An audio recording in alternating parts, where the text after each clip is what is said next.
시간이 되었으므로 2023년 7월 12일 수요일 아침 예배를 시작하겠습니다. 다같이 주의 기도로 시작합니다. 하늘에 계신 우리 아버지여, 이름이 거룩히 여김을 받으시오. 나라가 임하옵시며 뜻이 하늘에서 이루어진 것 같이 땅에서도 이루어지이다. 오늘날 우리에게 일용할 양식을 주시옵고, 우리가 우리에게 죄 지은 자를 사하여 준 것 같이 우리의 죄를 사하여 주시옵고, 우리를 시험에 들게 하지 마시옵고, 다만 악에서 구하옵소서. 나라와 권세와 영광이 아버지께 영원히 있사옵나이다. 아멘. 사랑과 은혜가 풍성하신 하나님 아버지, 하나님의 크신 사랑을 진심으로 감사드립니다. 우리에게 영생을 허락하셔서 영벌이 아닌 영생으로 하나님의 언약을 생각하며 살아갈 수 있도록 하여 주시는 애 진심으로 감사드립니다. 또한 우리가 거한 그 자리에서 예수 그리스도의 향기를 발할 수 있도록 성령의 능력으로 늘 함께하여 주심을 진심으로 감사드립니다. 하나님, 교회 공동체의 일원으로서, 하나님의 자녀로서, 하늘의 권속으로서 오늘 하루를 우리가 받은 그 은혜 속에서, 그 언약 속에서 잘 살아갈 수 있도록 하나님 은혜 내려 주시옵소서. 머리가 될진데 꼬리가 되지 아니하도록 하나님 우리의 일거수일투족을 주관하여 주시고, 여호와 하나님을 경외함으로 말미암아 그 안에서 얻는 지혜와 지식을 통하여 이 세상 살아갈 때 나고자 되지 아니하고 하나님께 영광 돌리며 사는 그런 귀한 삶 될 수 있도록 주의 은총 베풀어 주시옵소서. 심신이 연약한 자들 위해 기도합니다. 하나님 함께 하시고 인도하시사 저들에게 영육의 강건함을 허락하여 주시고, 힘들고 지칠 때마다 하나님 말씀을 붙잡고 다시 일어설 수 있도록 저들에게 함께하여 주시옵소서. 우리의 자녀들 위해 기도합니다. 하나님 함께 하시사 솔로몬의 지혜와 아브라함의 믿음을 허락하여 주시옵소서. 그리하여 역시 나고자 되지 아니하도록 하나님 끝까지 인도하여 주시옵소서. 모든 말씀 예수 그리스도인 받들어 감사하며 기도드렸사옵나이다. 아멘. 하나님 말씀 로마서 9장 30절에서 33절 말씀입니다. 신약성경 제성경으로 252쪽입니다. 로마서 9장 30절에서 33절입니다. 그런즉 우리가 무슨 말을 하리요? 의를 따르지 아니한 이방인들이 의를 얻었으니 곧 믿음에서 난 의요, 의의 법을 따라간 이스라엘은 율법에 이르지 못하였으니 어찌 그러하냐? 이는 그들이 믿음을 의지하지 않고 행위를 의지함이라. 부딪힌 돌에 부딪혔느니라. 기록된 바 보라, 내가 걸림돌과 거치는 바위를 시온에 두노니 그를 믿는 자는 부끄러움을 당하지 아니하리라 함과 같으니라. 아멘. 하나님 이 말씀을 들어 사용하여 주시옵소서. 예수님의 이름으로 기도하였습니다. 아멘. 한국인들은 범주화 능력이 매우 강하다고 합니다. 범주화요? 무엇을 이렇게 저렇게 묶어서 모아놓는 그런 능력이 매우 탁월하다고 합니다. 무슨 말인가 생각해 보니 아마 이런 게 아닐까 싶습니다. 좋게 말하면 잘 뭉친다는 거겠죠. 비꼬아서 말하면 끼리끼리 모이는 게 특화되어 있다는 그런 뜻이 아닐까요? 그래서 한국인들은 처음 만나면 어떻습니까? 나이가 어떻게 되는지, 고향이 어딘지, 학교는 어디 나왔는지 이런 것들을 물어서 어떻습니까? 자꾸 자신과 엮든가 아니면 구분하든가 하는 그런 것이 아닐까 싶은 것입니다. 서양인들이 볼 때는 이해가 안 가는 대목일 것입니다. 이렇게 하면 상대방을 자신이 만든 범주에 귀속시키게 되고, 그러면 자기 중심적으로 상대를 이해하고 분석하여서 본의 아니게 상대를 해코지하게 되는 것입니다. 한국인들이 이러한 독특한 기질을 갖게 된 것은 좁은 땅에서 많은 사람이 살다 보니 그렇다고 합니다. 그러니까 땅의 크기에 비해 인구가 많다 보니 일종의 자기 보호 차원에서 범주화 작업을 하게 되고, 그러면서 끼리끼리 모이는 일이 생겼다고 합니다. 사람들의 마음속에는 기본적으로 나를 돋보이고자 하는 마음과 나를 지키려는 마음이 있는데, 좁은 곳에서 많은 사람과 부닥치며 살다 보니까 그게 잘 안 됐다는 것입니다. 서양은 땅이 넓고 인구가 적으니 자연스럽게 구별짓기가 가능한데, 우린 그게 잘 안 되다 보니까 초장부터 어디서 태어났고 어느 학교를 나왔으며 나이가 어떻게 되고 혈액형이 어떻게 되고 MBTI인가요? 이런 식으로 이렇게 구별을 짓는 것이 강하다는 것입니다. 그런데 이런 방식으로 범주화를 하다 보면 마음이 편안해지고 그 사람에 대한 어떤 선제의식을 가짐으로써 좀 더 효율적으로 인간관계를 맺을 수 있어 좋아한다는 것입니다. 하지만 말씀드린 것처럼 이게 자칫 잘못된 방향으로 빠지게 되면 편가르기가 되어 문제가 발생하는 것입니다. 편을 가르다 보니까 나와 다른 사람은 받아들이지 않게 되고, 그럼 발전도 없겠죠. 또 화합도 할 수 없겠죠. 예컨대 유독 한국과 일본에서 따돌림이 심한 이유가 이러한 잘못된 범주화 때문이라고 하는데, 이렇게 되면 생활 전반이 편견으로 가득 차게 되고 틈만 나면 타인을 험담하고 폄훼하는 게 생활이 되고 마는 것입니다. 그런 사람은 여러모로 돌봄이 필요한 사람인데, 이런 사람이 많은 공동체는 바람잘 날이 없어서 그의 인생도 늘 불행하고 그와 함께 있는 이도 늘 피곤한 것입니다. 여러분, 저는 그리스도인의 인생관에 대해 늘 생각하는 것이 하나 있는데요. 우리는 삶의 목적과 목표를 구분할 줄 알아야겠습니다. 목적은 여러분 목표와 다르지 않습니까? 목적은 변하지 않는 본질이지만 목표는 상황에 따라 바뀔 수 있지 않습니까? 예컨대 입사시험에 합격하는 것은 목표가 될 것입니다. 만약 그것을 달성하면 우린 잠시 그 목표를 지우거나 내려놓습니다. 또 다른 새로운 목표를 세웁니다. 하지만 목적은 어떻습니까? 삶의 근간이요 우리를 존재케 하는 핵심 요소입니다. 세상 사람들은 목적을 보통 행복이라고 말합니다. 그들에게는 삶의 본질과 목적이 잘 먹고 잘 살면서 행복하게 사는 것이다 라는 것입니다. 하지만 여러분 보십시오. 행복은 그리스도인의 목적이 될 수 없습니다. 여러분, 행복이 뭐라고 우리가 거기에 목숨을 걸어야 합니까? 물론 행복하면 좋겠죠. 하지만 행복 자체가 삶의 본질이 될 수는 없습니다. 왜냐하면 세상에서 말하는 행복은 영원하지 않기 때문입니다. 또 우리는 행복 자체가 가져다주는 감각적 기쁨 위에 창조된 것이 아니기 때문입니다. 그렇다면 우리의 행복은 무엇일까요? 그리스도인 안에 있는 변하지 않는 삶의 가치와 우리를 지탱케 하는 그 행복의 실체는 무엇일까요? 여러분 아시죠? 그것은 바로 하나님의 나라입니다. 하나님의 나라가 우리의 행복의 시작이요 끝입니다. 왜 그렇습니까? 왜 하나님의 나라가 우리의 행복의 골자입니까? 그것은 편하지 않기 때문에. 하나님 나라는 예수 그리스도로서 우리를 향하신 그분의 사랑은 변하지 않습니다. 그리고 하나님 나라는 우리가 원래 있었던 곳이므로 거기에 가야 영원한 안식을 누릴 수 있습니다. 그러니 본향을 향하여 가는 것은 곧 진정한 행복을 찾기 위하여 가는 것이 된다는 것입니다. 그럼 하나님 나라는 언제 갈 수 있는 것일까요? 우리는 보통 그리스도인이 운명하였을 때, 소천하였을 때 하늘나라에 갔다고 말합니다. 그렇죠?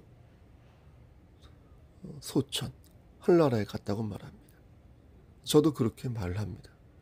하지만 엄밀히 말하면 이 말은 다시 한번 생각해 봐야 할 말입니다. 천국에 갔다는 것은요, 하나님 나라에 갔다는 것이잖아요. 그러면 죽어야 하나님 나라에 갈 수 있는 것인가 물을 때 그렇지 않다는 것입니다. 왜냐? 우리는 이미 하나님 나라에 가 있는 상태이기 때문에 그런 것입니다. 그러니까 우리는 이미 구원을 받은 사람이라는 것입니다. 구원을 받았다는 것은 천국, 그러니까 하나님의 나라가 임하였다는 것인데 또 어디를 간다는 것입니까? 그렇죠? 그러므로 그리스도인이 죽으면 천국에 가는 것이 아니라 이 세상에 못 오는 것입니다. 이 표현이 적합하지 않을까요? 우리는 이미 천국에 가 있는 존재로서 이 땅에서 숨을 쉴 때는 이 세상에서 돌아다닐 수 있었으나 우리가 죽게 되면 그게 불가능하다는 것입니다. 그래서 우리의 영혼이 하늘나라에만 머물게 된다는 것입니다. 이 땅에 못 오고요. 우리의 육신은 이 땅에서 썩어 없어지는 게 아니라 하나의 질량으로 존재하다가 예수 그리스도께서 재림하시는 그날에 우리의 육신 또한 어떻습니까? 우리의 영혼을 만나 몸과 영이 하나가 되는 것입니다. 그러므로 우리는 그리스도인이 죽을 때 이렇게 물을 수 있을 것입니다. 저분은 하늘나라에 가셨겠죠? 예? 저분은 하늘나라에 가셨겠죠? 가 아니라 죽음이 하나님과 저분을 갈라놓지 않았겠죠? 이 정도로 물을 수 있을 것입니다. 그러니까 무늬만 그리스도인이었다면 죽음이 종국적으로 하나님과 그를 갈라놓았을 것이고, 비록 많이 부족하였지만 진심으로 주님을 영접한 그리스도인이라면 죽음조차도 그를 하나님의 품에서부터 떼어내지 못하였을 것입니다. 정리하면 우리는 그리스도인으로서 반듯하게 인생관을 가져야 한다는 것입니다. 삶의 목표와 그 목적을 헷갈리지 말고 삶의 목표에 목숨 걸지 말고 하나님 나라를 생각하며 믿음으로 이 세상에서 열매를 맺으며 살자는 것입니다. 이런 인생관을 갖지 않고 불평과 불만을 늘어놓고 약점만 끄집어내려 한다면, 그가 진정 그리스도인이라면 그 모습을 보는 하나님은 정말로 속상해 하실 것이다. 백조가 자꾸 오리나 닭처럼 행동하니까 그것을 보시고 하나님께서 정말로 갑갑해 하실 것이다 라는 것입니다. 저는 우리 교회가 반듯한 인생관을 가진 그런 성도들로 채워지기를 희망합니다. 그릇의 분량에 따라서 그 수준이 다르겠지만 부디 각자의 그릇이 이전보다는 발전하고 성숙해지기를 희망합니다. 어떤 것을 범주화하더라도 하나님 말씀에 근거하여 그것을 잘 묶어주기를 희망합니다. 여러분, 무는 것 자체가 나쁜 것은 아닙니다. 어떻게 무엇을 기준으로 묶느냐가 중요한 것입니다. 진리 안에서 잘 묶으면 혹은 묶이면 그 공동체는 진리의 공동체가 될 수 있겠지만 진리 밖에서 유유상종하는 공동체가 된다면 공기만 흐리는 밥만 축내는 참 갑갑하고 안타까운 공동체가 될 것입니다. 여러분, 신천지를 생각해 보십시오. 이들은 기성교회에 와서 분란을 일으키고 진흙싸움만 벌이다가 그 교회를 통째로 먹어버리지 않습니까? 여러분, 종교다원주의자를 생각해 보십시오. 그들은 이것도 맞고 저것도 맞고 다 맞으니 예수님만 고집하는 그런 비루한 생각을 버리라고 말하지 않습니까? 그들은 죄를 죄라고 말하지 말라 말하고 진리를 진리라고 말하지 말라고 말합니다. 그런 이들을 보게 되면 여러분들 어떻게 하시겠습니까? 이 교회를 버리고 다른 데로 떠나시겠습니까? 그리고 다른데 또 그들이 오면 또 그것을 버리고 유목민처럼 이동하시겠습니까? 내 교회를 지켜야 한다는 일념은 예수 그리스도께서 주신 마음입니다. 이 마음은 목사에게만 주어진 마음이 아닙니다. 초대교회 성도들은 진리를 지키면서 교회 공동체를 지켰습니다. 교회 공동체 자체가 진리는 아니지만 그들은 예수님의 피로 세우신 교회의 가치를 그 어떤 것보다도 우선으로 여겼습니다. 우리도 그러한 마음을 본받아야 하지 않을까요? 진리를 수호하는 나의 교회를 그리스도 예수 안에서 더욱더 사랑해야 하지 않을까요? 교회를 위해 헌신하고 헌상하며 진리를 수호하고 전파하는데 여러분 앞장서야 하지 않을까요? 한 번만 눈 감아줄 사항이 있고요. 절대 그래서는 안 될 사항이 있습니다. 신천지나 하나님의 교회나 여호와 증인이나 또 뭐가 있죠? 안식일 교회나 교주 실록주 씨나 제이미스 교주 정명석이나 그 외 진리를 위협하고 교회를 망가뜨리는 모든 사악한 집단들은 악의 여러 모양을 한 채 앞으로도 우리를 유혹할 것입니다. 그 방편이 돈일 수 있고 권력일 수 있으며 혹은 나의 가족이나 친지나 나의 오랜 습관이나 혹은 오래 묵은 전통일 수 있습니다. 그때 우리가 진리 안에서 반듯한 인생관과 생활 습관과 인격을 가져야 한다는 것입니다. 그렇게 되기를 간절히 소망합니다. 오늘 본문을 보면 우리가 어떻게 잘 묶여야 하는지 그 방법을 말씀합니다. 바울은 유대인들에게 예수 그리스도를 어떻게 하였습니까? 영접할 것을 간곡히 부탁하였습니다.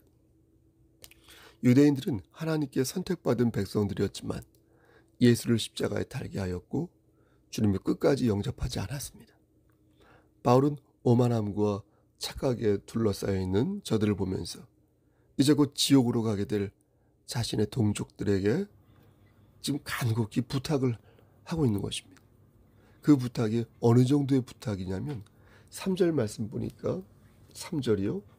나의 형제 곧 고륙의 친척을 위하여 내 자신이 저주를 받아 그리스도에게서 끊어질지라도 원하는 바로다 라고 말씀할 정도였습니다.